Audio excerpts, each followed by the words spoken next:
الحمد لله نحمده ونستعينه ونستغفره ونعوذ بالله من شرور أنفسنا ومن سيئات أعمالنا من يهده الله فلا مضل له ومن يضلل فلا هادي له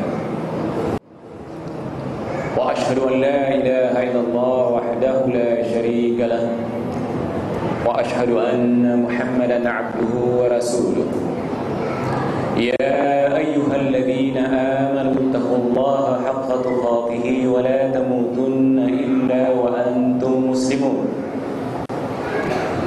يا أيها الناس اتقوا ربكم الذي خلقكم من نفس واحدة وخلق منها زوجها وبث منهما رجالا كثيرا ونساء واتقوا الله الذي تساءلون به والأرحام إن الله كان عليكم رقيبا يا أيها الذين آمنوا اتقوا الله وقولوا قولا سديدا يصلح لكم أعمالكم ويغفر لكم ذنوبكم ومن يطع الله ورسوله فقد فاز فوزا عظيما أما بعد فإن أصدق الحديث كتاب الله عز وجل وأحسن الهدي هدي محمد صلى الله عليه وسلم وشر الأمور محدثاتها فإن كل محدثة بدعة وكل بدعة ضلالة وكل ضلالة في النار. Yang berbahagia Ustaz Abu Fairuz, Radio Hang, hadirin hadirat serta para pendengar Radio Hang yang kami hormati.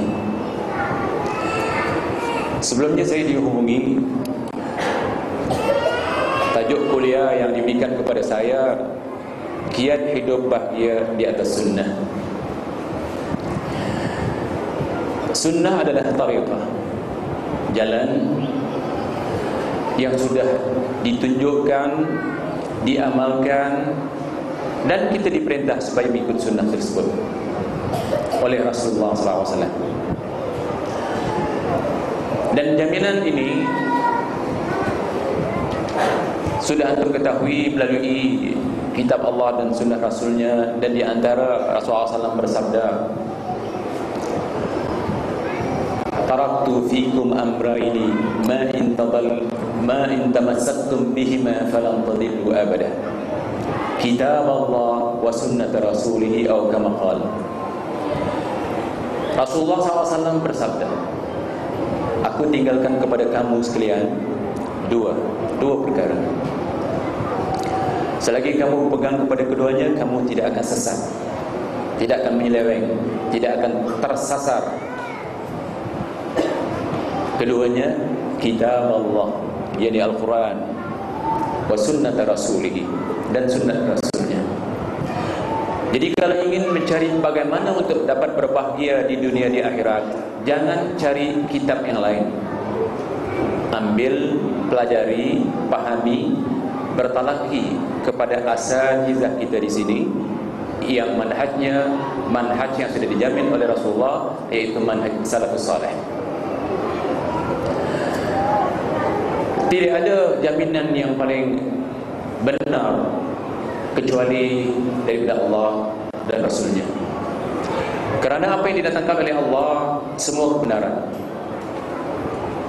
Allah Subhanahu wa ta'ala firman, al-haqqu min rabbika fala takunanna minal mumtarin.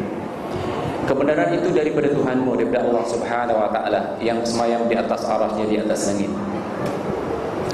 Kamu sekalian jangan merasa ragu. Kalau ragu, bermakna akidah kita belum sempurna. Dzalikal kitabu la raiba fihi hudan lil muttaqin. Itulah kitab yang hak, yang diterima oleh Rasulullah SAW dan disampaikan kepada kita, yang tiada keraguan di dalamnya, petunjuk bagi siapa yang ingin takwa. Saya akan membedah kitab yang ditulis oleh Ibn Qayyim dalam persoalan ini. Kitab Ad-Da' wa Dawa. Jadi kalau kita mau ingin kebahagiaan sebagaimana dijamin dalam Al-Quran dan Hadis, kembali kepada Al-Quran dan Hadis dengan pemahaman para salafus saleh. Kebahagiaan ini menanti di dunia dan menanti di akhirat. Bagi siapa yang benar-benar mau kembali kepada Quran dan Hadis. Tetapi kalau hanya mengatakan saya ahli sunnah wal jamaah, kemudian mengaku kembali kepada Al-Quran dan Hadis, itu ramai yang mengaku seperti itu. Ramai sangat sekarang semua mengatakan ahli sunnah wal jamaah kembali kepada Quran dan Hadis. Tetapi mereka itu berpecah belah, saling menyalahkan antara satu dengan lain, hidup dalam penderitaan. Contohnya, satu dunia orang Islam hidup dalam penderitaan, sedangkan jaminan Allah Subhanahu wa taala kebahagiaan itu akan diberi di dunia dan di akhirat bagi siapa yang kembali kepada Quran dan Hadis. InsyaAllah kita yang sudah dipilih oleh Allah Subhanahu wa ta'ala sebagai ahli sunnah wal jamaah, yang sudah kembali kepada Quran dan Hadis, yang mana Quran dan Hadis yang ini yang kita pegang, kita pahami dengan pahaman salafus saleh, kita benar-benar akan dapat kebahagiaan. Cuma kita tidak kelihatan kerana kita sedikit. Iya kan? Ahli sunnah wal jamaah yang benar-benar kembali kepada manhaj yang selamat di akhir zaman itu sedikit. Itu sudah dikhabarkan di dalam Al-Quran dan dikhabarkan di dalam hadis. Al-Quran mengatakan sullatun minal awwalin wa qalilun minal akhirin. 1/3 dari kaum dulu, umat dulu, dan sedikit daripada akhir zaman. Kalau kita benar-benar kembali kepada Quran dan Hadis, kita dijamin oleh Allah Subhanahu wa taala kita akan berbahagia. Kenapa? Kebahagiaan ini sebagaimana dijelaskan oleh Ibn Qayyim, bukan datangnya daripada fizikal kita, bukan datangnya daripada harta kita, bukan datangnya kemewahan yang ada pada kita, tetapi kebahagiaan itu datangnya daripada hati. Datangnya daripada hati. Sehingga Allah mengkhabarkan kepada kita, ala bi dzikrillahi tatmainnul qulub. Sesungguhnya dengan ingat kepada Allah, maka tenanglah jiwa-jiwa. Ketenangan ini akan diberi kepada orang yang benar-benar ingat kepada Allah Subhanahu wa taala, mengikut sunnah. Ramai orang-orang yang mengatakan saya ingat kepada Allah Subhanahu wa taala. Cuba lihat orang-orang tarekat, saking ingatnya kepada Allah, itu tasbih dipegang terus. Mereka juga berzikir seperti kita, tetapi zikir mereka subhanallah, berzikir mereka banyak yang bertentangan dengan zikir yang diajarkan oleh Rasulullah sallallahu alaihi wasallam. Makin banyak mereka berzikir, makin banyak mereka berkumpul, makin banyak bilangannya, makin banyak yang mereka buat kesilapan dalam berzikir. Ustaz kita mungkin sudah menceritakan di sini. Lihat zikirnya orang-orang sufi, daripada afdalul zikri annahu la ilaha illallah. Sebaik-baik zikir itu la ilaha illallah. Mereka ubah, mereka ringkaskan. Kenapa? Bagi mereka zikir perlu banyak, satu hari sekian ribu, mungkin sekian juta. Tak mampu antum, tak telaran antum. Maka diringkaskan daripada zikir yang panjang kepada ha, hu dan sebagainya. Jadi zikir-zikir seperti ini bukan mendekatkan diri kepada Allah Subhanahu wa taala, bukan menenangkan jiwa, itu makin rancau, makin kacau. Jiwanya itu makin bercelaru. Maka lihat apa yang dikatakan oleh Ibn Qayyim, penyakit itu bermula sebenarnya daripada hati. Fi qulubihim marad, dalam hati mereka ada penyakit. Maka rawatannya bagi hati-hati yang berpenyakit adalah sudah dikhabarkan oleh Allah Subhanahu wa taala dalam Al-Quran, wa nunazzilu minal Qur'ani ma huwa shifaa'un wa rahmatun lil mu'minin. Dan kami, Allah berfirman, dan kami turunkan dari Al-Quran suatu yang menjadi penawar, penyembuh dan rahmat bagi orang-orang yang siapa yang mengingkarinya, subhanallah, tidak termasuk orang yang beriman. Ingin merawat jiwa kita, ingin merawat apa dikatakan hawa nafsu kita yang membawa kepada kemungkaran, itu Al-Quran.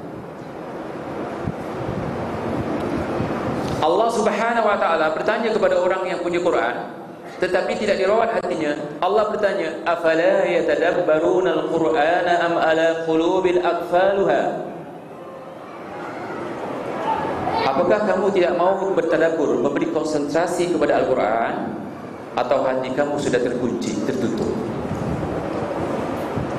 Jadi orang-orang yang punya penyakit hati, kalau tidak diobat dengan Al-Quran, penyembuhannya tidak ada. Satu lagi ya, tuan-tuan, hadirin hadirat, ikhwan dan ikhwat, ramai orang yang keliru untuk mencari obat hati. Di antara mereka mencari obat dari luar Al-Quran, seperti diambilnya daripada ahli falsafah. Sampai ada satu buku yang dikuliahkan oleh orang-orang yang mengatakan sunnah, yang mana buku ini sepatutnya dikenali oleh antum sebagai buku yang mungkar.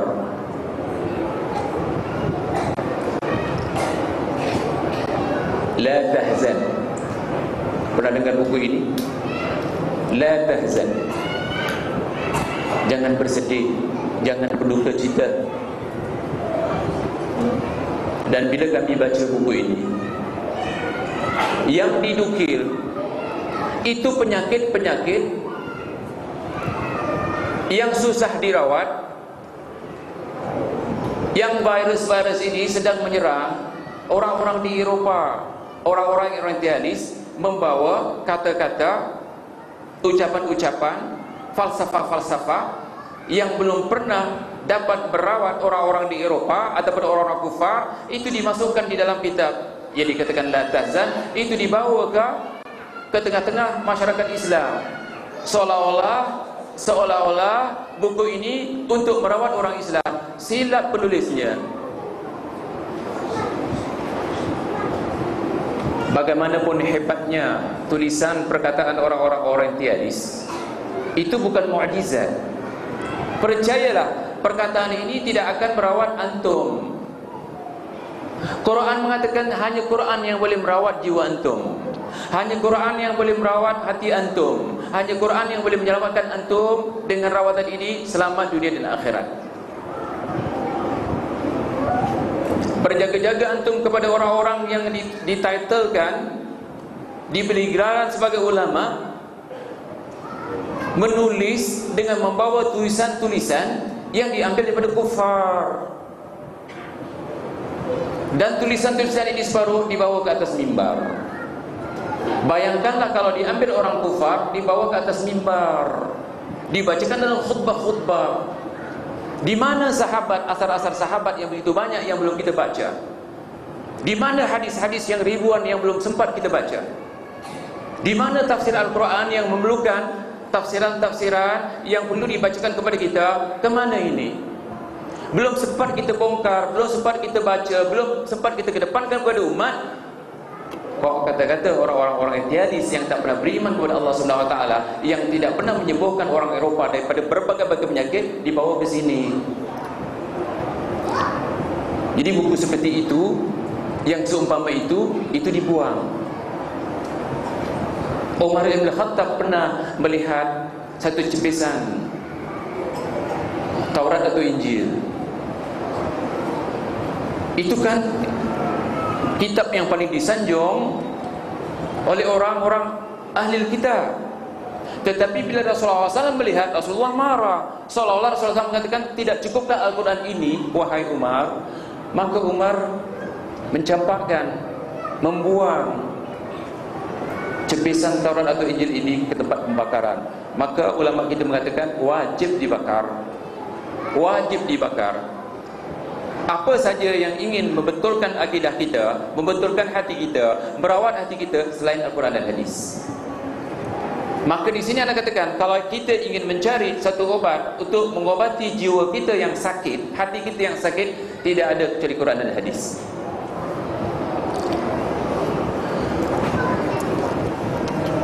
Di dalam kitab yang bagus ini ditulis oleh Ibn Qayyim al-Jauzi, Rasulullah SAW bersabda, likulli da'in dawa, fa idza usiba dawa'ud da'i bara'a bi iznillah. Akhraja Muslim. Untuk setiap penyakit ada obatnya, dan apabila obat itu sesuai dengan penyakitnya, maka sembuhlah ia dengan izin Allah. Kalau penyakit hati, tidak ada obatnya kecuali Quran dan hadis. Yang lain tidak sesuai. Pagi tadi saya sembahyang di satu masjid, bukan di sini, di luar Indonesia. Ada 2-3 orang sahabat kita yang sembahyang bersama saya. Lepas sembahyang ada kuliah. Tajuknya sama seperti kita, merawat hati. Tetapi tidak dibawa Quran, tidak dibawa hadis. Yang dibawanya apa? Perkataan Imam Ghazali. Perkataan Imam Ghazali. Dan ceritanya cerita palsu. Apa ceritanya? Dia mengatakan ada orang yang sudah sembuh hatinya, dirawat hatinya dengan kesabaran, tapi cerita sabarnya berbeza dengan kita. Maka dia mati, diperlihatkan oleh Allah Subhanahu wa taala pahala yang besar, pahala yang banyak. Maka tenang di hatinya, katanya. Kemudian datang seorang sahabat, diperlihatkan pahala yang lebih banyak, yang lebih besar. Maka orang yang pertama tadi mengatakan, ya Allah, beri saya gergaji. Tahu gergaji? Bahasa sini Anda tidak tahu. Minsyar. Gergaji. Oleh kerana dia melihat kawan ini lebih banyak pahalanya, maka dia minta gergaji. Minta supaya dia gergaji kepalanya. Ada cerita ini dalam Quran, ada cerita ini di dalam hadis, ada cerita ini dalam asar. Tidak ada. Diceritakan juga, diumpamakan seorang di Singapura, kalau mau beri kereta itu ada COE. Ada yang COE-nya besar, ada yang kecil. Kenapa dia membawa cerita-cerita seperti ini? Di mana Quran, di mana hadis? Untuk merawat orang-orang yang sudah rosak hatinya. Makanya banyak yang ada di dalam masjid itu tidur. Dibuai dengan cerita-cerita di sini, enak dia tidur dia. Waktunya kan subuh masih dingin, tidur. Kejutkan mereka, bangunkan mereka dengan apa? Dengan Quran dan hadis. Tuan-tuan, kalau tuan-tuan tidak merawat hati tuan-tuan dengan Quran dan hadis sekarang, itu juga ada ancaman dalam Al-Quran. Yang mana Allah Subhanahu wa taala firman, "Wa man a'rada an dzikri fa inna lahu ma'isyatan danka wa nahsyaruhu yaumal qiyamati a'ma."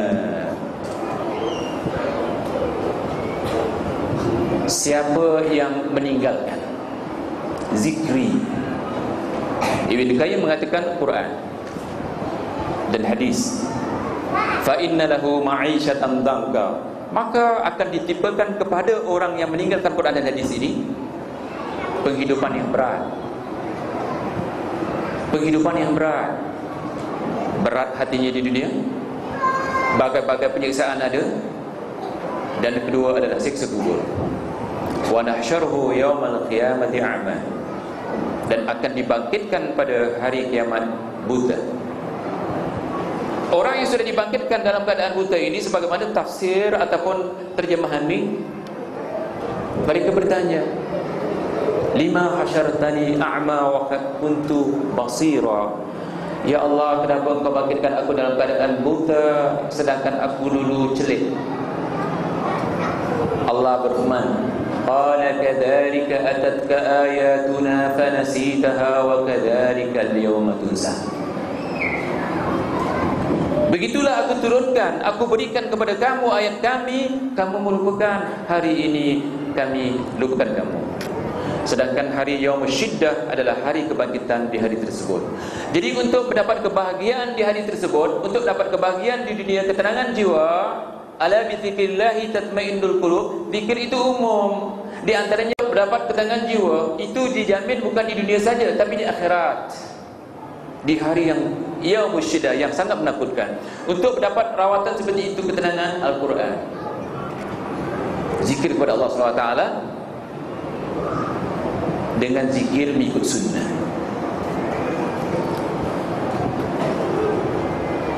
Kalau Allah mengatakan bahawa dalam jiwa manusia itu ada penyakit, itu sudah dikhabarkan juga oleh Rasulullah SAW. Ala fil jasadi mudghah, ala fil jasadi mudghah, idza salahat salaha jasadu kullu, wa idza fasadat fasada jasadu kullu.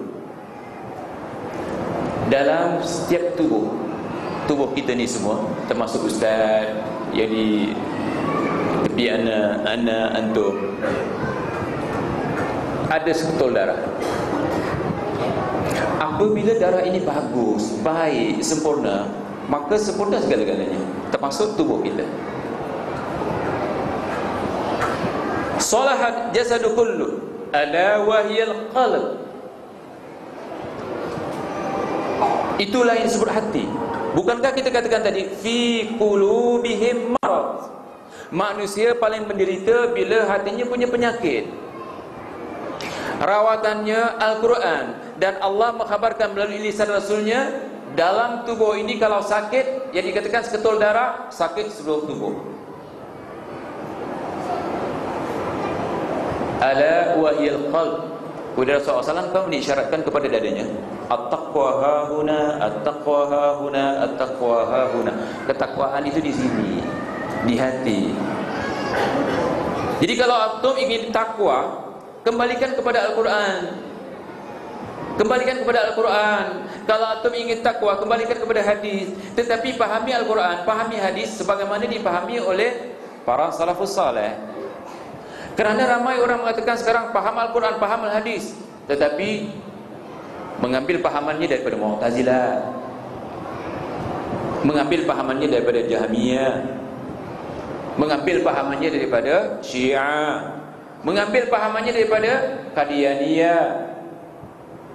Kan berpegang kepada Al-Quran juga seperti kita, tetapi bagaimana cara mereka memahami ini?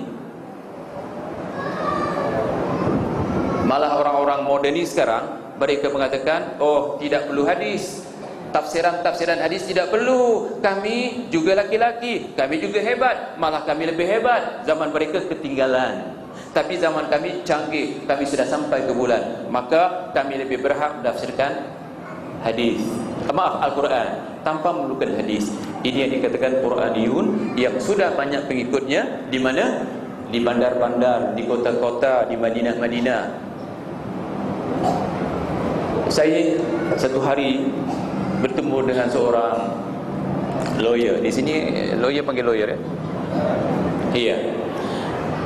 Dia mengatakan di tempat kami, Ustaz, lawyer kan orang-orang pandai ini. Kebanyakan lawyer-lawyer ini sudah mengikut satu pahaman Rashid Khalifah. Apa pahamannya? Quraniyun atau anti hadis. Anak tanya kepada beliau, bagaimana boleh jadi seperti ini?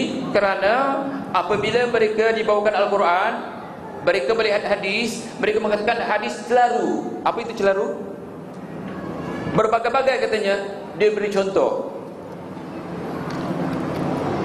Dia membaca hadis Tirmizi, katanya ada hadis ni mengatakan kalau orang membaca Al-Quran sekian pahalanya. Di hadis yang lain sekian pahalanya lebih banyak. Yang di hadis lain lebih banyak lagi. Ini katanya yang mana satu yang betul? Seolah-olah hadis ini, yang satu hadis mengatakan kalau baca Al-Quran begini pahalanya. Seorang lagi mengatakan apabila membaca Al-Quran, membaca Al-Quran sekian pahalanya. Jadi ada 3-4 yang berbeza-beza, yang berbeda-beda pahala yang diberikan. Saya katakan ini kerana kejahilan, sehingga meninggalkan hadis kerana mereka tidak memahami hadis ni. Bila tidak memahami hadis ni, dipahami melalui akalnya. Jadi hadis ini ditimbang dengan akalnya. Akhirnya seolah-olah hadis ini tidak boleh dipakai. Yang mana satu saya mau pakai, yang paling banyak ataupun yang paling sedikit. Paham maksud saya? Ada orang mengatakan katanya melalui hadis, kalau baca Al-Quran sekian pahalanya, di bawahnya hadis. Ya, hadis lain mengatakan lebih banyak pahalanya dan seterusnya. Saya katakan orang yang bercelaru ini kerana jahil, tidak berguru. Kita di Indonesia, di mana pun, kalau peringkat orang yang belajar sekolah SD, kalau sini sekolah dasar, primary school Ustaz ya, sekolah menengah, yang dapat degree, diploma atau degree, yang dapat master, yang dapat PhD atau doktora, itu gajinya tidak sama kan?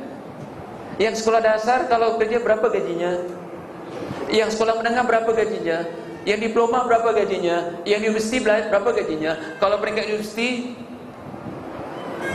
syahadah yang dimiliki apa? Kalau doktora, PhD, itu lebih besar. Begitu juga orang baca Al-Quran. Ada yang baca Al-Quran itu dalam bahasa Arab disebut muda'dah, bunyinya meletup-meletup. Seperti izazul jilatil ardu zilzalaha, dibaca ijajul jilatil ardu zilzalaha. Minta maaf ya, sampai orang yang sembahyang di belakang itu ketawa, tak boleh tahan dia. Orang yang bacaannya tidak bagus itu kan kuliahnya sedikit saja. Orang bacaannya bagus, makhrajnya bagus, tajwidnya bagus, itu kan cara perguruannya belajar kan masanya lebih panjang. Tidak sama diberi pahala. Begitu juga orang yang sudah menghafal, tidak sama diberi pahala kerana waktunya panjang. Begitu juga sudah menghafal, tahu tafsirnya, makanya pahalanya lebih banyak. Betul kan? Jadi peringkat seseorang mempelajari Al-Quran, bagaimana dia mempelajari Al-Quran, bagaimana pahamannya, bagaimana bacaannya, sehingga Allah Subhanahu Wa Taala mengangkat orang yang pandai baca Al-Quran. Kalau jadi imam, dia paling layak.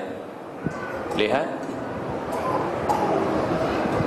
Jadi katakan kepada mereka, kejahilan antum memberi tafsiran, hadis ini tidak boleh dipakai katanya. Hadis ini wajib dipakai kerana hadis ini sahih, cuma otak antum tidak sahih.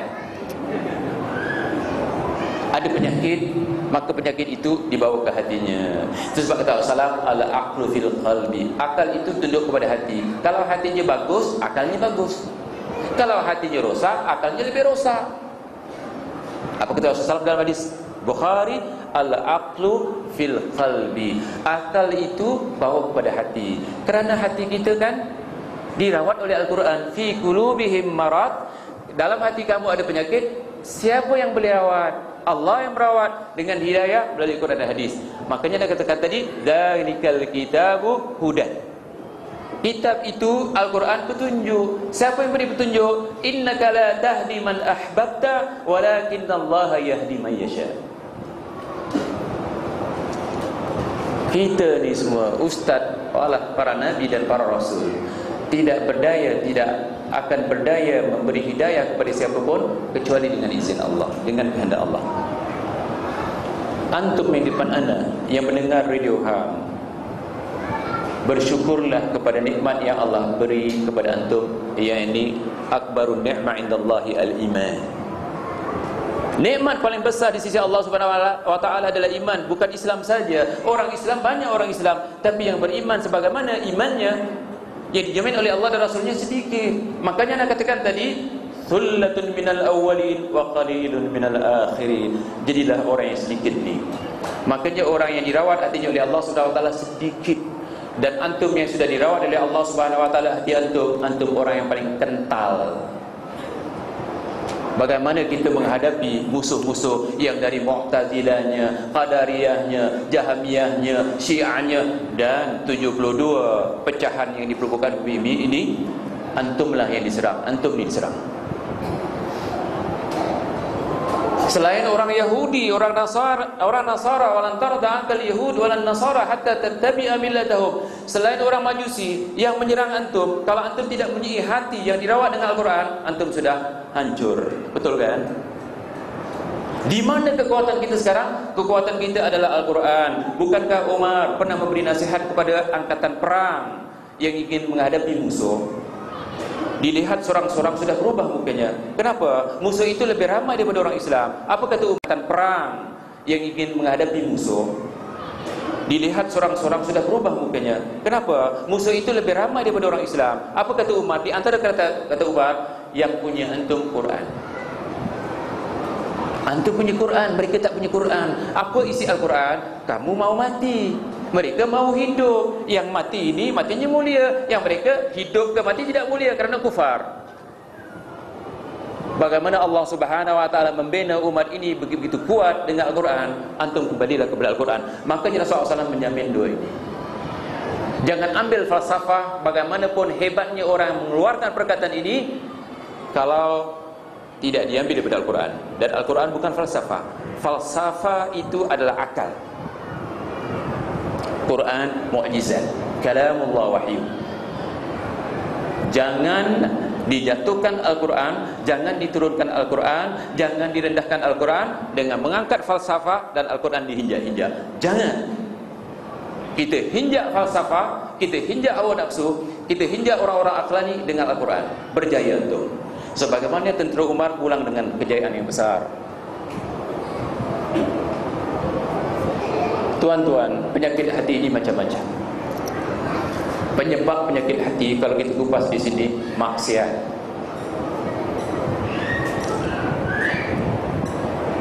Hati antum diumpamakan seperti cermin. Tahu cermin ni? Itu cermin tu.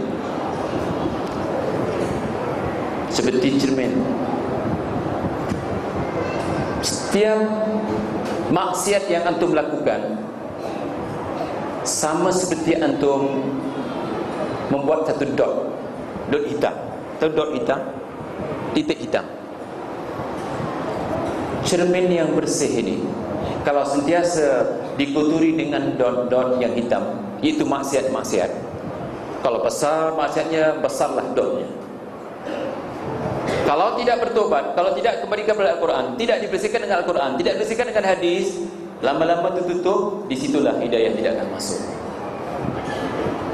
Senang cara membersihkan hati bertobat, senang cara membersihkan hati Al-Quran, senang cara membersihkan hati Al-Hadis, senang cara membersihkan hati belajar dengan ustaz-ustaz salaf kita. Antum tidak akan temui kebenaran kalau antum belajar dengan ustaz-ustaz yang katakan ustaz-ustaz bid'ah. Minta maaf kalau ada orang tidak suka dengar kalau kalimah bid'ah diucapkan. Kerana mereka sudah diselubungi oleh bid'ah, maka ini mereka tidak suka. Seperti maling, kalau kita cerita maling paling tak suka dia angkat kaki nanti. Begitu juga bid'ah. Kalau kita cerita bid'ah paling senang orang ahli bid'ah dan sahibul bid'ah. Jadi tuan-tuan, Quran ini untuk siapa? Dalam Al-Quran ayat surah Fussilat, Allah Subhanahu wa taala berfirman kepada kita, "Qul huwa lilladzina amanu." Quran untuk dijadikan pengobat, rawatan, itu untuk orang yang beriman. Berimanlah antum dulu kepada Al-Quran, berimanlah antum kepada hadis, baru jiwa antum dapat dirawat, baru hati antum boleh dirawat. Kalau hanya mengatakan saya beriman tetapi tak ada pembuktian. Kalau beriman kepada Allah dibuktikan. Dan dalam satu bab di sini dijelaskan, kalau antum beriman dengan Allah, antum perlukan cintakan Allah. Tidak beriman salah seorang kamu sebelum mencintai Allah dan Rasulnya melebihi yang lain, ataupun tidak beriman seorang antum sebelum mencintai Allah lebih daripada yang lain. Cintai Allah. Bagaimana cara mencintai Allah? Kembali kepada Al-Quran, diajar bagaimana mencintai Allah. Quran mengatakan, "Qul in kuntum tuhibbunallaha fattabi'uni yuhibbukumullah." Qul in kuntum tuhibbunallaha. Katakanlah ya Muhammad, jika kamu, ayat ini turun kepada anak, kepada ustaz kita, kepada tuan-tuan muslimin muslimah, ikhwan dan ikhwat yang beriman seperti yang ada di depan saya, yang insya-Allah yang mengikut Radio Hang. Ayat ini diturunkan kepada antum. Kalau antum tak mau dengar, sedangkan di dalam Al-Quran, "Innama qaulul mu'minina idza du'u ila Allahi wa rasulihi liyahkuma bainahum ayaqulu sami'na wa ata'na." Adapun penerimaan, perkataan, ucapan, sambutan orang-orang yang beriman apabila diajak supaya patuh kepada hukum Allah dan Rasulnya, apa sahutannya? Dengar, sami'na wa ata'na. Jadi kalau kita katakan saya beriman dengan ayat qul in kuntum tuhibbunallaha fattabi'uni yuhibbukumullah, dengar betul-betul kemudian taati. Jadi kalau mencintai Allah dan Rasulnya bagaimana? Kalau mencintai Allah dan Rasulnya, qul in kuntum tuhibbunallaha fattabi'uni, ittiba, bukan ittiba kepada falsafah sana, falsafah sini yang melahirkan Mu'tazilah, Qadariyah, Jahmiyah, Syiah, dan sekarang di Malaysia dan di Indonesia Ahmadiyah, Gulam Qadiani itu. Bukan itu yang kita ittiba. Yang kita ittiba Allah dan Rasulnya. Atiullah wa atiur Rasulah, disuruh taat, bagaimana disuruh ittiba Allah dan Rasulnya. Jadi Quran, qul huwa lil ladzina amanu, Quran ini untuk kita. Makanya tuan-tuan, sebuah hadis yang disahihkan oleh Al-Albani, kalau antum membaca Al-Quran, antum melihat maknanya, antum memahaminya, atau bertalaki kepada ustaz-ustaz kita yang salafi, dengan pembacaan ini, dengan pemahaman ini, ataupun dengan pembacaan saja, pahalanya bukan dipikul oleh antum besok, tapi pahalanya juga diberikan kepada kedua orang tua kita. Bukankah orang-orang yang membaca Al-Quran, terutama yang mengamalkannya, akan dibangkitkan oleh Allah Subhanahu wa taala di akhirat dengan keadaan aman, dan ibu bapanya juga aman kalau memahaminya dan mengamalkannya. Bagaimana ibu kita boleh aman? Dalam sebuah hadis, bacaan Al-Quran kita ini akan menjadikan ibu dan ayah kita mendapat satu taj. Dalam bahasa Malaysia, mahkota. Sini mahkota.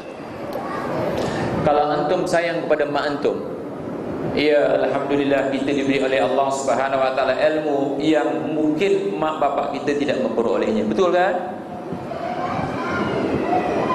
Sayanglah antum kepada ibu antum. Sayanglah antum kepada ayah antum. Sayanglah kepada mak dan bapak antum. Kalau mungkin kita lihat mak bapak kita terpakal dalam rumah seperti di sebelah ni, kita seboleh-bolehnya ingin menyelamatkan. Ana mau bertanya kepada antum, bagaimana besok mak bapak antum di akhirat? Kalau di dunia mak bapak antum terseksa, antum rasa terseksa. Kalau di dunia di dunia mak antum terbakar, antum pun rasa subhanallah. Bagaimana besok di akhirat? Kalau antum sayang kepada mereka, masih banyak caranya. Di antaranya mendoakan mereka, Rabbighfirli wa liwalidayya warhamhuma kama rabbayani shaghira. Tambahannya doa. Kerana bila mati anak Adam tinggal 3 kan? Satu di antaranya anak soleh yang mendoakannya, dan antaranya lagi baca Al-Quran. Bacaan Al-Quran ini menjadikan hasil bacaan Al-Quran berupa pahala-pahala ini, di antaranya akan dijadikan satu mahkota yang dipakai oleh mak dan bapak kita, seolah-olah di hari yang begitu syiddah, panas, dia duduk di dalam kamar yang dingin. Kita rasakan ini tidak dingin ya? Kalau sayang pada mak bapak antum, berilah dia kedinginan di hari yang sangat menakutkan dengan Quran yang antum baca. Ini hadis Syekh Albani mensahihkan hadis ini. Jadi rawatan jiwa dengan Quran, pahalanya subhanallah bukan untuk kita saja. Dan kalau diperdengarkan kepada orang, ayat Quran mengatakan wa idza quri'al qur'anu fastami'u lahu wa ansitu la'allakum turhamun. Kalau Quran itu dibaca, selain merawat kita, selain merawat hati kita, selain mendapat pahala, kalau dibacakan didengar oleh orang lain, orang yang mendengar juga dapat pahala. Malah kalau orang itu mendengar dengan konsentrasi yang baik, mereka dapat rahmah. Apa itu rahmah? Rahmah itu hidayah. Apa itu rahmah? Itu pahala. Mendengar saja sudah dapat pahala. Jadi kalau ingin bahagia di dunia dan akhirat, Al-Quran dan hadis. Makanya jangan dengar orang-orang Quraniun. Kalau kita kembali kepada Al-Quran saja, tanpa kembali kepada hadis, antum cacat. Kalau kembali kepada Al-Quran tanpa kembali kepada hadis, antum tidak beriman.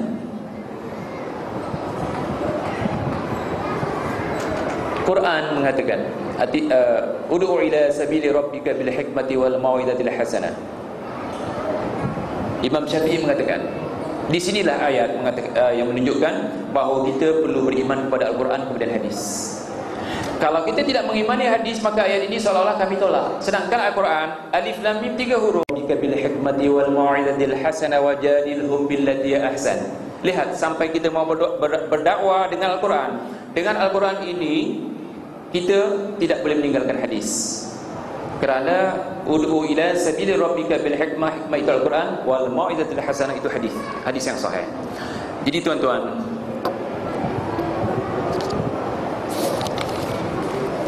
kita ambil kata-kata Ibn Qayyim yang banyak di sini.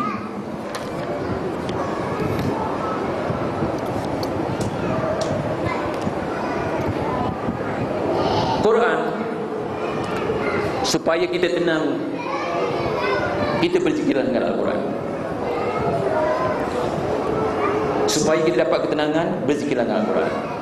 Anda bacakan ayat tadi, ala bi dzikrillah tatmainnul qulub. Di antara cari ketenangan adalah dengan zikir yang disekat oleh hati, dan zikir paling baik adalah baca Al-Quran, terutama di waktu malam. Terutama di waktu malam, di waktu yang hening, baca Al-Quran. Sehingga nama Al-Quran itu zikir, bukan? Inna nahnu nazzalna dzikra wa inna lahu lahafizun. Akulah yang menurunkan fikir, ayat Al-Quran, dan akulah atau kamilah yang menjaga, yang meliharanya, kata Allah Subhanahu wa taala. Kerana memang benar Quran itu zikir. Ibn Qayyim menjelaskan di sini. Ana sengaja membaca dan membawa bahasa Melayunya. Ini namanya apa dia, terapi penyakit hati. Kalau ada di luar itu, sebaiknya kita baca dan ambil buku ini. Buku asalnya Ad-Da'u wad-Dawa. Buku asalnya Ad-Da'u wad-Dawa. Apa kata Ibn Qayyim? Bahawa segala macam zikir, ayat maupun obat yang dipakai untuk penyembuhan memanglah bermanfaat bagi seorang dalam memberikan penyembuhan. Akan tetapi terkabulnya doa sangat ditentukan oleh kekuatan serta kemauan keras orang yang bersangkutan, sehingga datangnya kesembuhan itu sangat dipenuhi oleh pelakunya. Tuan-tuan, kalau kita ingin merawat Al-Quran dengan kesungguhan, bermakna kesungguhan di sini berusaha untuk memahami Al-Quran. Kalau Quran itu dibaca tanpa dipahami, tetap dapat pahala. Tetapi untuk merawat kesakitan jiwa, kesakitan hati, penyakit hati, itu dipahami Al-Quran. Cuba lihat ya, seperti orang-orang Islam sekarang, dibacanya ayat wa may yattaqillaha yaj'al lahu makhraja wa yarzuqhu min haitsu la yahtasib. Tahu maknanya ni?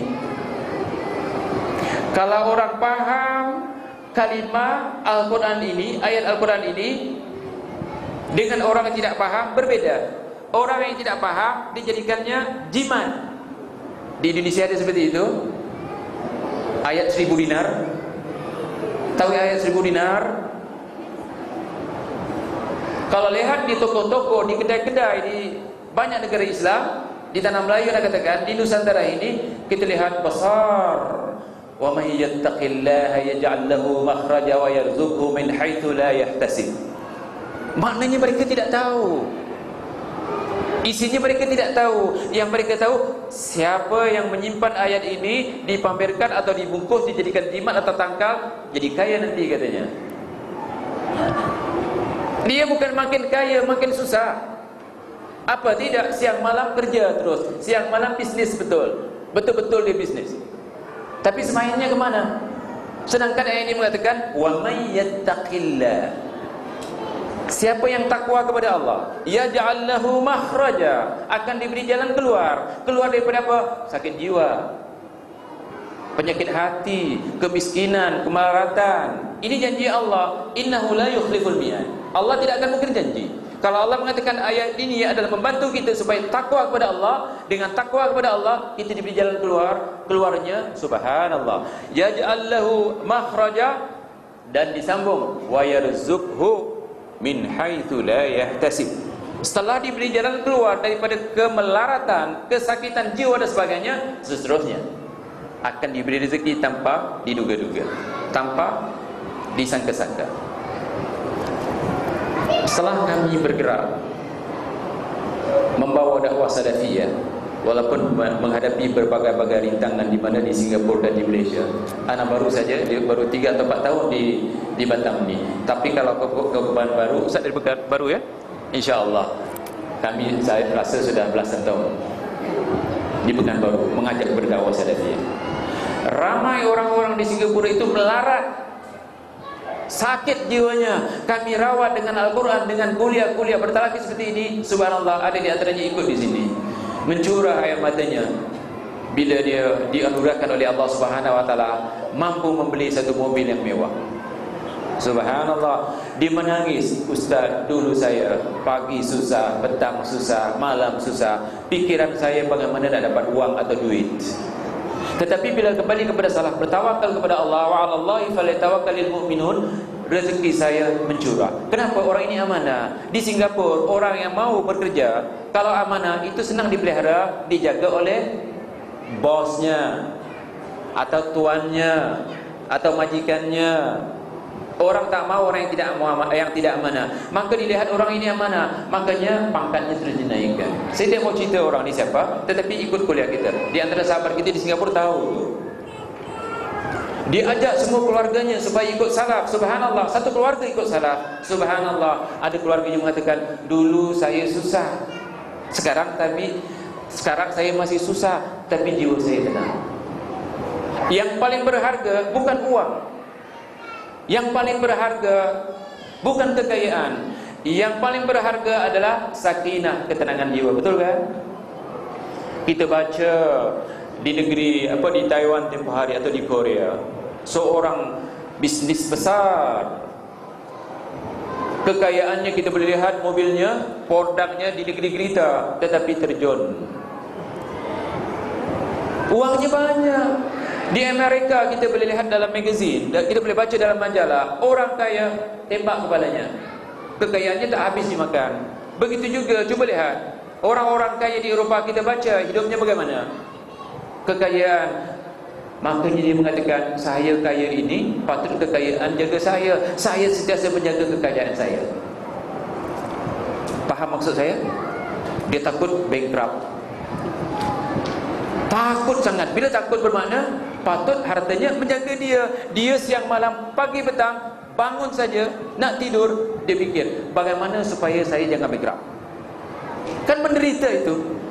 Tapi bagi kita, wa 'alallahi falyatawakkalul mu'minun, hanya kepada Allah orang-orang beriman bertawakal setelah berusaha. Kalau mau diambil. Kalau diambil kita bersabar. Kan pahala bersabar itu besar. Kalau diberi nikmat ditambah, kita bersyukur. Itulah ajaran Al-Quran. Innallaha ma'as sabirin. Allah bersama orang yang sabar, bukan bersama orang yang kaya. Tetapi kalau kaya sabar, diinfakkan, dizakatkan, menolong orang-orang yang miskin, subhanallah. Jadi tuan-tuan, apa yang dijelaskan oleh Ibn Qayyim di sini adalah satu penjelasan yang paling bagus. Untuk kita yang di sini,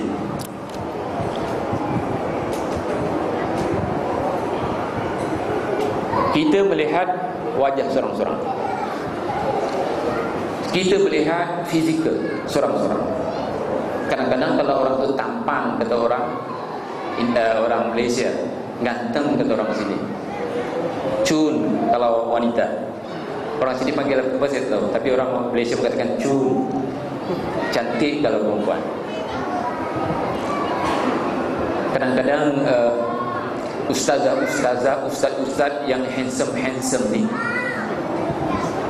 yang ganteng-ganteng ni, itu laku. Untuk apa? Supaya masuk TV, yang wanita-wanita tengok, oh senang katanya ustaz ni ganteng, handsome. Kadang-kadang yang muslimah ni, ustazah-ustazah, kalau mau masuk TV dicari yang paling cantik, yang paling cun. Tahu cun sekarang ya? Ya, itu laku itu. Tak pandai tak apa, yang penting bila baca bismillah orang senang suaranya. Dikedepankan sekarang orang-orang seperti itu. Jadi antum yang mau belajar Al-Quran, jangan cari ustaz yang handsome-handsome. Memang ustaz kita tak banyak yang handsome. seperti itu. Jadi antum yang mau belajar Al-Quran, jangan cari ustaz yang handsome-handsome. Memang ustaz kita tak banyak yang handsome. Kalau muslimah kita, saya tak tahulah pasal ditutup, saya tak tahu. Allah sudah mengkhabarkan kepada kita, Inna Allah la yanzuru ila suwarikum walakin yanzuru ila qulubikum. Kan disebut lagi persoalan hati. Allah tidak melihat kepada wajah-wajah kamu, luaran kamu, harta kamu, kekuatan kamu, tetapi melihat kepada hati kamu. Jagalah hati kamu. Jadi kalau kita mau berdakwah dan kita mau menerima siapa berdakwah, lihat hatinya. Hati manusia tidak boleh membohongi fizikalnya. Percayalah.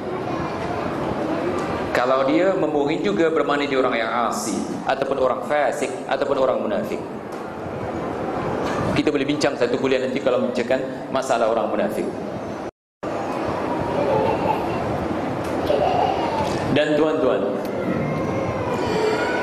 tanda orang yang sudah dirawat hatinya dengan Al-Quran, dia banyak menangis ketika baca Al-Quran. Tapi bukan menangis di depan orang. Seorang-seorang dia baca Al-Quran, subhanallah, menitis air matanya. Kenapa dia boleh menitis air mata? Kerana dia mengetahui isi Al-Quran. Tetapi sekarang orang baca Al-Quran, kalau dia seorang-seorang tidak senang dia. Kalau ramai-ramai, terutamanya kalau masuk musabakah, paling senang dia. Tahu musabakah ya? Di Indonesia sekarang sudah ada musabakah juga. Ya tak apalah musabakah. Dulu tahun 60-an, tahun 70-an, antum belum lahir. Ustaz sudah lahir 70-an Ustaz ya? Alhamdulillah. Kalau ada musabakah, itu di studio.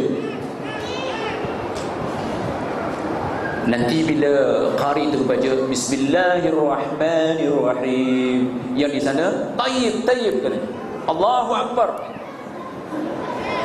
Kadang-kadang kami memikirkan ada ayat finnari khalidina fiha abada, kekallah kau dalam neraka buat selama-lamanya. Dia katakan tayyib katanya. Allahu Akbar.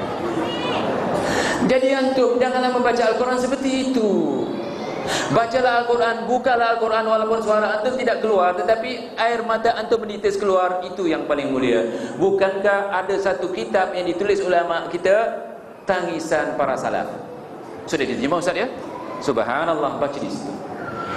Paling banyak mereka membaca Al-Quran dan paling banyak mereka menangis bila baca Al-Quran. Tetapi orang kita sekarang bila dibacakan Al-Quran bukan menangis, ditip, disalin, dijadikan apa sih, dijual. Untuk apa? Cari untung. Kalau niatnya dakwah tak apa, tapi yang penting fulus. Dicari yang paling bagus sekali baca. Yang paling bagus itu direbut, kemudian dijual. Tetapi kalau yang paling bagus itu dipelajari dulu, kemudian sudah tahu, kemudian didakwakan kepada orang, bukan dia untuk jual saja, tapi untuk dakwah, itu bagus. Berapa ramai orang yang baca Al-Quran tetapi Al-Quran ditinggalkannya. Kenapa? Antum ada jawabannya insya-Allah.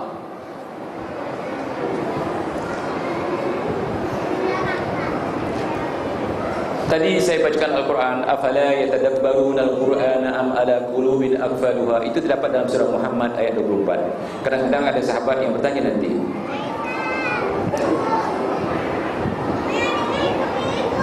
begitu juga dalam Al-Quran surah An-Najm, Allah Subhanahu wa taala bertanya kepada kita, afamin hadzal hadisi ta'jabun wa tadhakuna wa la tabkun wa tadhakuna wa la tabkun. Apakah kamu tidak merasa takjub dengan hadis ini ataupun ayat Quran ini, dengan Quran ini? Apakah kamu lebih banyak ketawa daripada menangis? Ini kan tentang Al-Quran. Anak katakan tadi sahabat banyak menangis kerana Al-Quran. Ada yang turun Al-Quran terus menangis dia. Tapi ada orang sekarang kau dibacakan Al-Quran bukan bagi penangis. Ya, subhanallah, janganlah jadi orang seperti itu.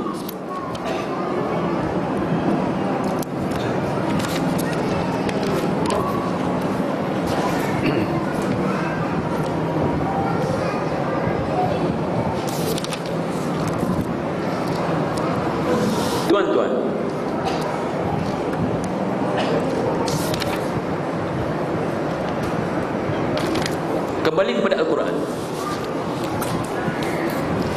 mukjizat paling panjang waktunya diturunkan kepada para nabi, ya, satu saja. Apa dia? Al-Quran. Betul kan? Para nabi meninggalkan ataupun setelah meninggal, dia mukjizatnya hanya dirasakan oleh kaumnya sahaja, yakni dalam waktu yang singkat. Tetapi Al-Quran, mukjizat yang diturunkan kepada Nabi Muhammad SAW, yang dirasai, yang dinikmati, yang dijadikan satu petunjuk oleh manusia sejak diturunkan sampai hari kiamat. Apa itu mukjizat? Apa itu mukjizat, tuan-tuan? Mukjizat asalnya daripada kalimah al-ajzu. Makanya orang tua dikatakan ajuz. Macam saya ni, kalau orang Arab tengok ajuz, kenapa? Sudah putih ni. Ajuz artinya sudah tua. Orang tua dinamakan ajuz kerana lemah. Betul kan? Makin tua makin lemah, makanya ajuz. Mukjizat adalah sesuatu yang tidak ada orang yang boleh melawannya. Kalau melawannya lemah sangat, tidak boleh. Itu secara ringkas. Jadi untuk dapat mukjizat yang Allah Subhanahu wa taala sudah turunkan kepada Nabi Muhammad untuk mendapati nikmatnya, itulah Al-Quran. Itu kan kalamullah. Kalau antum menginginkan sesuatu pahala yang paling besar, yang mana pahala ini setiap huruf, bukan setiap kalimah, setiap huruf diberi 10 kebaikan, kembalilah kepada Al-Quran. Kerana Al-Quran benar-benar menjadikan antum, pertama, merawat jiwa antum, kedua, memberi pahala, dan insya-Allah dengan Al-Quran ini, petunjuk ini, kalau sudah kita nikmati, jangan lokek-lokek ya. Jangan lokek-lokek. Kita ku anfusakum wa ahlikum nara. Petunjuk itu bukan milik kita saja, tetapi kita sampaikan kepada anak bini kita. Siapa anak bini kita? Orang yang paling dekat kepada kita.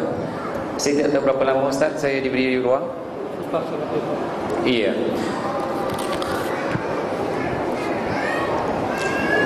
Saya diminta juga supaya memberi ruang untuk soal jawab. Kerana sudah, iya, lagi 10 minit. Saya rasa 10 minit ini saya gunakan untuk soal jawab, insyaAllah. Karena jarang-jarang saya datang ke sini, dan insyaAllah kedatangan ini ada yang muskil-muskil, insyaAllah. Jadi untuk ini, untuk setakat ini, saya beri antum ruang untuk soal jawab, insyaAllah. Ya. Kalau ada muskilah yang boleh saya jawab, dan yang tak boleh jawab pun saya jawab. Yang tak boleh jawab, paling senang jawabannya. Apa dia? Allahu a'lam. Ya, teruskan sahabat kalau ada soalan, insya-Allah. Ya, sementara tunggu soalan, sekali lagi saya katakan kepada antum, rawatlah jiwa antum, jiwa anak-anak antum, isteri antum, orang-orang yang antum kasihi, dengan dekatkan mereka kepada Al-Quran. Dekatkan kepada Al-Quran. Antum akan dirahmati oleh Allah Subhanahu wa taala. Dan hiasilah rumah kita itu di antaranya dengan membaca Al-Quran. Walaupun isteri kita tak dengar, anak kita tak dengar, bacalah terus, insya-Allah. Ya, wallahu a'lam.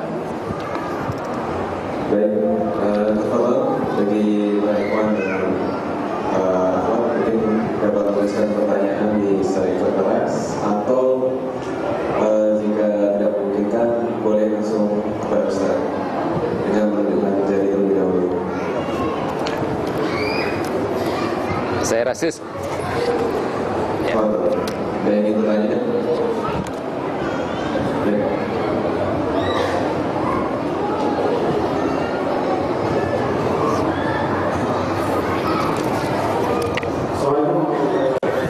Waalaikumsalam. Saya mau bertanya, kalau bolehkah kita yang tadi sempat disinggung sedikit, membuat atau membakar kitab-kitab yang mungkar, tapi di dalamnya terdapat nas Al-Quran dan hadis-hadis yang sahih, bercampur dengan hadis-hadis yang sahih. Kitab yang paling dipuja, dipuji, disayangi oleh Ulumuddin. Betul kan? Kan hebat kitab tu. Seperti Bukharinya orang-orang yang tidak memahami sunnah. Minta maaf kalau nak katakan tidak memahami sunnah. Tetapi ulama yang memahami sunnah, kitab yang hebat itu katanya mereka disuruh bakar. Kurang lebih 15 ulama kita mengatakan Ihya Ulumuddin itu perlu dibakar. Kenapa perlu dibakar? Karena di dalamnya dipenuhi dengan bid'ah, khurafat, takhayyul, dipenuhi dengan hadis-hadis mungkar, dipenuhi dengan hadis-hadis la asla lahu, dipenuhi dengan hadis-hadis maudhu'. Maka yang ada di rumah antum dibakar supaya apa? Ana katakan tadi kepada antum, ku anfusakum wa ahlikum nara. Selamatkan diri antum dan keluarga antum daripada api neraka. Syekh, kemungkaran boleh masuk ke rumah kita melalui media, sama ada media cetak ataupun elektronik. Kalau ana meninggalkan satu kitab, tentulah besok anak cucu ana mengatakan ini kitab yang paling best Dato' ana pilih. Maka nanti ditalar, dibaca. Kalau di dalamnya dipenuhi kemungkaran, itu apa yang akan diambil? Itu syaitan nanti akan membantu supaya yang mungkar-mungkar diambil. Apa tidak ya? Zikir daripada la ilaha illallah, la ilaha illallah, ringkas ha hu. Lihat. Diniatkan ha hu sekali ha sekali hu 1 juta. Innamal a'malu binniyat, katanya pakai hadis mereka. Jadi kalau mau masuk surga mesti zikir juta-juta. Jadi ha hu. Apa ha hu? Itu terdapat dalam kitab-kitab seperti itu. Jadi anak kita yang malas, atau zaman sekarang zaman terlalu sibuk, saya mau cepat masuk surga, saya mau ekspres masuk surga, saya mau zikir-zikir yang paling ringkas. Kan mau sekarang seperti itu. Jadi bangun tidur saja ha hu, cukuplah itu. Dan kitab-kitab seperti ini subhanallah banyak di luar tu. Alhamdulillah ikhwan-ikhwan kita sekarang sudah menulis atau menerjemahkan kitab-kitab salaf. Sebelumnya antum ada. Tahun 84 anak pulang, di Indonesia pun boleh dihitung dengan jari jumlah kitab-kitab sunnah. Ramai ikhwan-ikhwan kita dari Indonesia itu singgah ke rumah anak di Majidi. Sebelum ke mana? Sebelum ke Madinah ataupun sebelum ke Mekah ataupun ke Saudi. Apa pesan anak? Anak katakan kepada antum bila paham nanti bahasa Arab, tolong terjemahkan kitab-kitab salaf kita ke dalam bahasa Indonesia. Subhanallah sekarang banyak. Itu yang membantu. Iya kan? Supaya apa? Supaya kita menolak kitab-kitab yang begitu banyak, kitab-kitab mungkar ni. Terlalu banyak. Tajul Muluk itu banyak daripada Indonesia. Tahu Tajul Muluk? Tak tahu antum ya? Tajul Muluk ni di rumah saya ada 2, nanti saya kasih ustaz. Kalau ustaz datang ke rumah saya kasih. Bagaimana? Itu bahasanya bahasa Indonesia. Kalau hari Isnin pindah bagaimana? Oh, kalau nama antum Isnin misalnya, jangan pindah hari Isnin. Apa kena mengenai nama dengan pindah? Artinya mau pindah rumah. Oh, mau kawin antum. Nama antum siapa? Oh, kalau dipanggil Ahmad, awalnya Ahmad, Aryahat tidak boleh sebab alif. Itu dalam Tajul Muluk. Coba baca. Kalau mau bisnis, mesti ini ya Syekh. Buku ini paling laku, paling laris di mana? Di dalam masyarakat kita. Mau kawin, bila harinya, mau berpindah, begitu, macam-macam lagi. Ya, mau cantik baca apa? Katanya kalau surah Yusuf ni Nabi Yusuf paling ganteng, maka bila isteri kita hamil bacakan surah Yusuf. Suruh isteri kita baca surah Yusuf. Ya Syekh. Bagaimana orang Afrika yang kalau ibunya baca 10 kali khatam satu hari surah Yusuf ataupun Al-Quran, anaknya akan jadi seperti Nabi Yusuf. Ya Syekh. Itu yang diajarkan di dalam kitab-kitab seperti ini. Makanya nanti bila anaknya keluar tidak ganteng, dia katakan ini tidak betul, Islam tidak betul. Makanya Qadiani datang kata Qadiani, Islam Qadiani betul. Ataupun orang Kristian datang katanya Kristian betul. Coba lihat orang Kristian semua ganteng-ganteng, cantik-cantik. Jadi jangan kita terpedaya dengan kitab-kitab seperti ini. Nasihat dari anak, tolong kitab ini kalau tak mau dibuang, tulis nasihat kepada anak cucu. Kitab ini mengandungi bid'ah, khurafat, takhayyul, syirik. Tulis saja. Jadi besok anak cucu kita melihat, oh ini kan warisan datuk saya. Kalau tengok, oh ini bahaya. Kalau tak mau dibuang, kita tulis seperti itu. Amaran kepada anak cucu. Kitab ini mengandungi bid'ah, khurafat, takhayul atau syirik. Selepas itu kita simpan. Tetapi kalau tidak, buang. Itu lebih selamat insyaAllah. Itu jawabannya. Ada soalan tadi Ustaz? Teruskan. Ada pertanyaan, Ustaz, bagaimana kiat-kiat kita agar bisa istiqomah dalam membaca Al-Quran?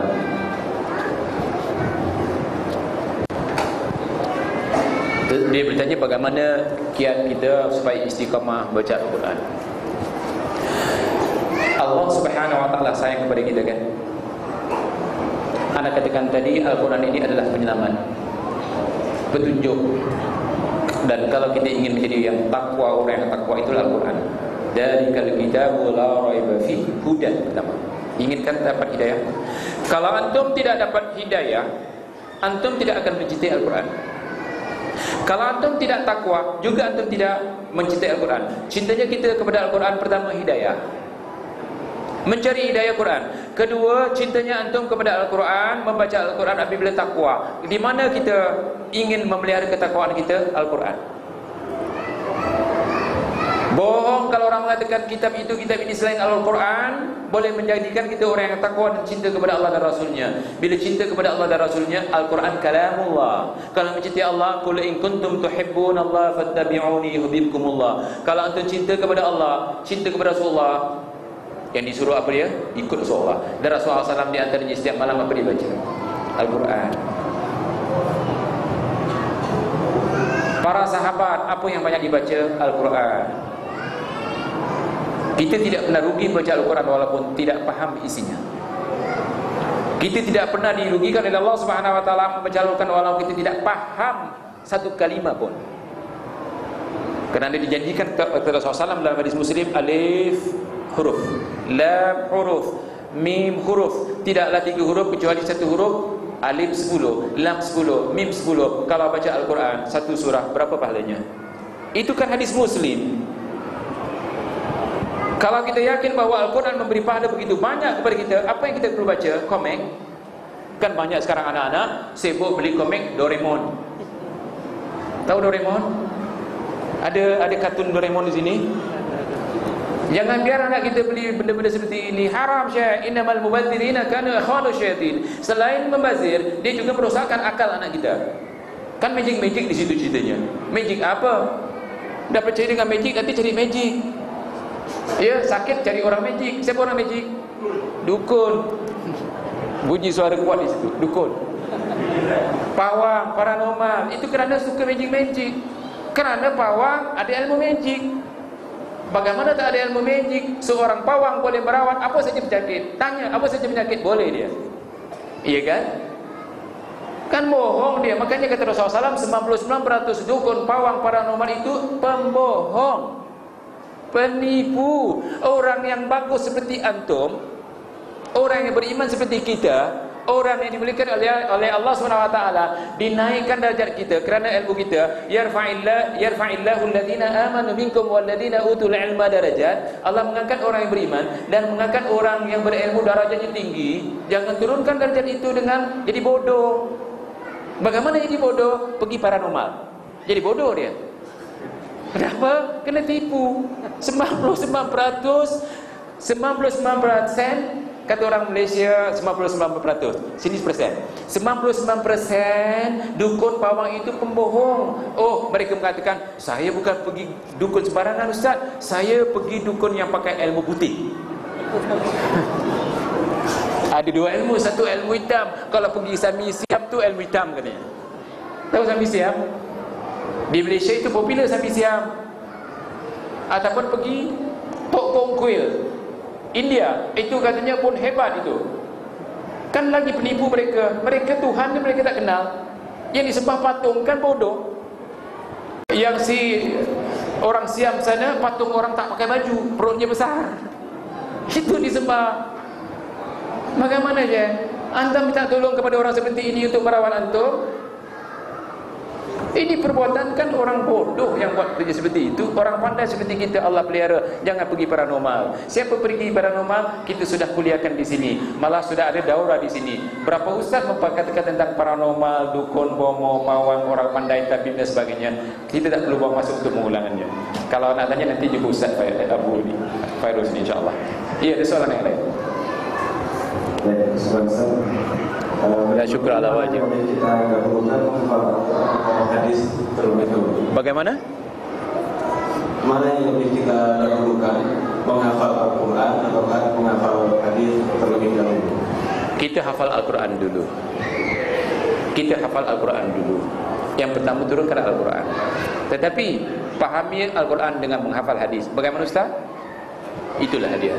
Tapi dulukan Al-Quran. Sebab Al-Quran ini, kalau kita solat tidak baca hadis, kita solat baca Al-Quran. Nanti kalau imam kita salah baca, kalau kita tidak hafal, nanti imam tu ulang di belakang pun diam semua. Jadi kalau boleh, bantulah imam tu yang salah baca. Quran dulu. Dan Quran adalah tidak dipertikaikan tentang sahihnya. Betul kan? Hadis kadang-kadang kita keliru yang mana sahih, tidak sahih, kecuali orang yang kembalikan kepada ahli hadis. Kalau Quran tidak perlu ditanyakan kepada ahli Quran apakah ini sahih tidak sahih. Semua yakin, semua ittifaq Quran itu dari alif lam mim sampai akhir, ataupun dari surah Al-Fatihah sampai akhir, itu tidak ada dipertikaikan tentang sahihnya. Jadi Quran dulu. Dan Quran itu syifa, perawatan. Jadi Quran dulu. Setelah menghafal Al-Quran, kita teruskan menghafal hadis Rasulullah SAW yang sahih. Begitu juga boleh dihafal yang maudhu', yang la aslalahu, untuk memberi ketahu kepada orang. Seperti talabul ilm faridatun ala kulli muslim. Asalnya hadisnya hadis dhaif, tapi penguatnya banyak, maka diangkat jadi hadis sahih. Tetapi utlubul ilma walau bisin. Tuntutlah ilmu walaupun negeri Cina. Pada masa Rasulullah SAW ada pakar hadis di negeri Cina? Ada pakar fiqh di negeri Cina? Tidak ada. Jadi hadis itu adalah hadis yang tidak sahih. Adapun hadis utlubul ilm minal mahdi ilal lahdi, itu semua adalah hadis-hadis yang boleh dihafal, tetapi untuk membetulkan orang yang berpegang kepada hadis ini, kita katakan bahawa hadis ini adalah hadis dhaif. Tidak masalah. Bukankah imam-imam kita yang hadis sahih dihafal, yang maudhu', yang asal dihafal? Tapi kalau boleh, hafal yang sahih dulu. Hafal yang sahih dulu. Tapi kalau mampu, yang tidak sahih juga dihafal. InsyaAllah ini manfaat bagi antum. Innamal a'malu binniyat. Amal itu dimulakan dengan niat. Kalau niat untuk mempertahankan agama Allah, supaya jangan ditipu agama Allah itu dengan hadis-hadis yang palsu, yang maudhu' dan sebagainya, hafal. Iya kan? Yang palsu itu karangan orang-orang jahiliyah, orang-orang yang menentang agama Allah. Umar secara umum mengatakan la ya'riful Islam man lam ya'riful jahiliyah. Tidak kenal Islam orang yang tak kenal jahiliyah. Jadi jahiliyah antaranya unsur-unsurnya daripada hadis-hadis yang mungkar ini. Betul kan? Banyak hadis mungkar dipakai oleh orang-orang, terutama orang sufi dan orang tarekat. Mereka jadikan hujah, tapi bagi kita itu salah. Ya. Jadi insya-Allah dahulukan Al-Quran, kemudian hadis yang sahih. Tidak salah menghafal hadis-hadis palsu. Tapi bukan untuk diamalkan, tapi untuk membetulkan kekeliruan umat, kekeliruan, kesilapan umat ini dalam menggunakan hadis, insyaAllah. Teruskan sahabat, kalau ada soalan yang lain, insyaAllah. Baik, berikutnya, kalau saya tadi Ustaz sempat menyinggung tentang kesabaran dalam menghadapi cobaan. Iya. Pertanyaannya, bagaimana cara meningkatkan sifat sabar menghadapi cobaan dan godaan? Ada satu buku di luar pun ada. Dan di antara buku yang terbagus yang sudah diterjemahkan ke dalam bahasa Indonesia sekarang sampai 5 jilid, Riyadhus Shalihin. Syekh kita Salim Hilali yang kita pernah undang ke Indonesia, dan ana juga beberapa kali menemuinya di mana, di Malaysia. Jadi kitab ini bagus kalau dia mau dibaca, dan syarahnya juga dalam bahasa Indonesia, bahasa yang paling mudah dipahami, sama ada orang Indonesia ataupun oleh orang yang di luar Indonesia yang berbahasa Melayu ini. Kesabaran ini tuan-tuan perlulah dilatih. Betul kan? Ramai sahabat-sahabat kita, bila kita hampir setahun memperkatakan tentang kesabaran, kita ambil daripada kitab ini. Subhanallah, ada yang isinya, telefon saya Ustaz, dulu suami saya pantang saya angkat angkat suara, tinggikan suara, maka tangannya sampai ke muka saya. Lihat, Ustaz, dulu suami saya kalau bahasanya subhanallah, bahasa-bahasa yang tidak bagus. Tetapi bila 6 bulan mengikut kuliah, ada di antara kita di depan dia ikut kuliah tentang kesabaran, istrinya telefon menangis. Bila telefon anak dia menangis, anak tanya, janganlah menangis, saya tak mendengar orang menangis. Saya mau mendengar orang yang mau bertanya. Dia mengatakan, isteri saya, suami saya ni Ustaz, saya sebagai isteri, subhanallah, sampai dia mau kahwin 2, 3, 4, silakan. Lihat dia benar-benar je. Kenapa? Saya takjub dengan kesabaran suami saya. Tentulah isteri-isteri yang mendapat suami seperti ini, dia akan bagus. Lihat, kesabaran itu merawat penyakit-penyakit yang ada di dalam tubuh manusia, yang mana tanpa sabar dia boleh kibria. Apa arti kibria? Sombong, egois. Sifat-sifat yang tidak bagus itu ada pada orang yang tidak sabar. Betul kan? Makanya kita katakan, pelajari kitab ini. Dan saya minta ada ustaz di sini yang membongkar ataupun membedah kitab Riyadhus Shalihin, terutama dalam bab sabar. Kalau nak ceritakan bagaimana nak istiqamah dalam sabar, ilmu. Mustahil antum menjadi seorang yang pakar kecuali dengan ilmu. Mustahil antum menjadi orang yang sabar kecuali antum mempelajari apa ilmu sabar. Dan ilmu sabar paling bagus sekali setelah Al-Quran itu hadis. Dan hadis yang dibawakan oleh syekh kita di dalam kitab ini ataupun yang dijelaskan oleh Imam Nawawi, yang dipilih oleh Imam Nawawi adalah hadis-hadis yang sahih. Subhanallah. Dan kesabaran ini pahalanya antum celip mata sudah boleh bersabar. Sepanjang hari sampai sore, sampai malam nak tidur, nak tutup mata ni nak tidur pun masih bawa pahala sabar. Kalau solat berapa minit agak-agaknya kita solat ya? Kalau orang yang malas tu solatnya laju, cepat. Tapi orang yang khusyuk tu solatnya kurang lebih mungkin 10 minit ataupun 5 minit. Itu pahala sekitar 5 minit atau 10 minit. Kalau puasa 1 hari, pahala 1 hari itu. Kalau pergi haji tak tahu mungkin 2 minggu orang sini ya. Tetapi kalau sabar sepanjang hayat, kalau sabar sepanjang hayat. Dan kesabaran ini, selagi kita sabar, niat kita sabar, kita melakukan sabar, pahalanya mencurah. Sehingga orang yang sabar pahalanya tanpa hisab. Allah tidak hitung pahalanya, kesabaran. Tapi ingat ya, sabar ada 2. Satu sabar yang tegas dan satu sabar yang bodoh. Jangan ambil sabar yang bodoh. Nanti kata ustaz sabar, orang lempang kita pun sabar. Ya, orang curi harta kita pun sabar. Itu bukan sabar, itu namanya bodoh. Ingat ya, satu tegas. Jangan kita lihat anak kita tak sembahyang, oh sabar, saya orang sabar. Jangan. Kita kena tegas. Kan yang 9 tahun kalau tak sabar kena kalau tak solat kena pukul. Jangan kita katakan oh saya sabar. Istrinya bukan aurat, buka aurat. Jalan dengan buka aurat, sabar. Boleh sabar seperti itu? Itu bukan sabar, itu bodoh namanya. InsyaAllah kalimah ini kalau saya gunakan ada orang yang tak senang, mudah-mudahan di sini semua senang insyaAllah. Ya. Jadi sabar ini kembalikan kepada Al-Quran dan hadis. Dan sabar itu ada satu ilmu yang dijelaskan oleh oleh Imam Nawawi dalam kitab Riyadhus Shalihin. Antum yang ada di sini ya, Imam kita mengatakan belajar itu mahal, Syekh. Betul kan? Kitab sekarang mahal. Jadi jimat-jimat antum. Artinya bahasa kita sini jimat ya. Berhemat-hemat antum. Kalau jimat di sini tangkal, saya tahu. Tapi kalau orang Malaysia jimat itu bukan tangkal. Ya, berhemat. Jadi berhemat antum, jangan membazir, menabung. Dengan uang ini beli kitab. Dan tanyakan kepada ustaz-ustaz kita di sini, kitab apa yang bagus tentang sabar. Tapi kalau mampu di antaranya Riyadhus Shalihin, yang uang ini beli kitab. Dan tanyakan kepada ustaz-ustaz kita di sini, kitab apa yang bagus tentang sabar. Tapi kalau mampu di antaranya Riyadhus Shalihin yang sudah disyarahkan. Dan di antaranya yang ditulis dan disyarahkan oleh Syekh kita Salim Hilali. Bagus buku itu. Ini bukan promosi, tapi promosi yang bagus. Ya, insya-Allah. Itu saja, wallahu a'lam. Baik, jazakumullah khairan. Allah ibarik. Kemudian pertanyaan berikutnya, Ustaz. Ada seorang penanya mengatakan, saya pernah khatam kitab Ihya Ulumuddin dan isinya sudah melekat di hati saya. Bagaimana cara menghilangkan khurafat dari kitab itu? Ada siapa Al-Baghdadi atau Al-Iraqi yang mentashih? Al-Iraqi. Ya. Ada kitab yang sudah ditashih dan sudah diterjemahkan dalam bahasa Melayu. Yang ditashih semula hadis-hadisnya, ditakhrij semula hadis-hadisnya oleh Al-Iraqi, salah seorang daripada anak murid Ibn Taimiyah rahimahullah. Jadi kitab ini kalau antum ada, jangan dibuang, jangan dibakar.